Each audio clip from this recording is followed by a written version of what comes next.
গুজরাট টাইটান্সের বিরুদ্ধে ব্যাট করার সময় কবজিতে চোট লাগে শ্রেয়স আয়ারের। খেলা শেষে আবার তাকে শাস্তি দিয়েছে আইপিএলের গভর্নিং কাউন্সিল। দল জিতলেও দিনটা ভাল যায়নি শ্রেয়স আয়ারের। প্রথমে ব্যাট করার সময় কবজিতে চোট পেয়েছেন তিনি, পরের বলেই আউট হয়েছেন। খেলা শেষে আবার শাস্তিও পেয়েছেন পঞ্জাব কিংসের অধিনায়ক। শ্রেয়স যখন 18 রান করে ব্যাট করছেন, তখন সতীর্থ কুপার কোনলির একটি শট সরাসরি তাঁর দিকে আসে। হাত এগিয়ে শরীর বাঁচানোর চেষ্টা করেন শ্রেয়স। বল গিয়ে তাঁর ডান হাতের কবজিতে লাগে। যন্ত্রণায় ছটফট করতে থাকেন তিনি। মাঠে চিকিৎসা চলে তাঁর। বোঝা যাচ্ছিল যন্ত্রণা তখনও হচ্ছে। কিছুক্ষণ পর আবার ব্যাট করতে যান শ্রেয়স। প্রথম বলেই আউট হয়ে ফেরেন তিনি। খেলা শেষে শ্রেয়সকে চোটের বিষয়ে জিজ্ঞাসা করলেন, তিনি বলেন, এখন ঠিক আছি। এটুকুই বলবো, বেশি কিছু বলতে চাই না।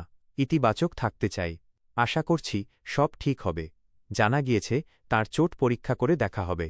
তারপরেই পরবর্তী সিদ্ধান্ত জানাবেন চিকিৎসকেরা। শ্রেয়স আউট হওয়ার পর দ্রুত কয়েকটি উইকেট হারিয়ে চাপে পড়ে গিয়েছিল পঞ্জাব।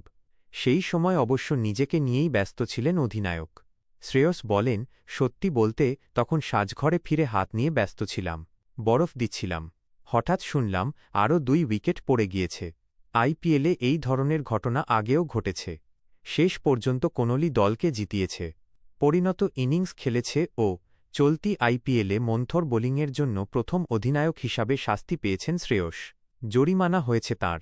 আইপিএলের গভর্নিং কাউন্সিল একটি বিবৃতিতে বলেছে, গুজরাট টাইটান্সের বিরুদ্ধে মন্থর বোলিংয়ের জন্য পঞ্জাব কিংসের অধিনায়ক শ্রেয়সকে 12 লাখ টাকা জরিমানা করা হয়েছে। যেহেতু এটা তাঁর প্রথম অপরাধ, তাই আইপিএলের 2.22 ধারা অনুযায়ী তাকে শাস্তি দেওয়া হয়েছে। তিনি নিজে বল করেন না, কিন্তু দলের বোলারদের দোষে জরিমানা দিতে হয়েছে শ্রেয়সকে।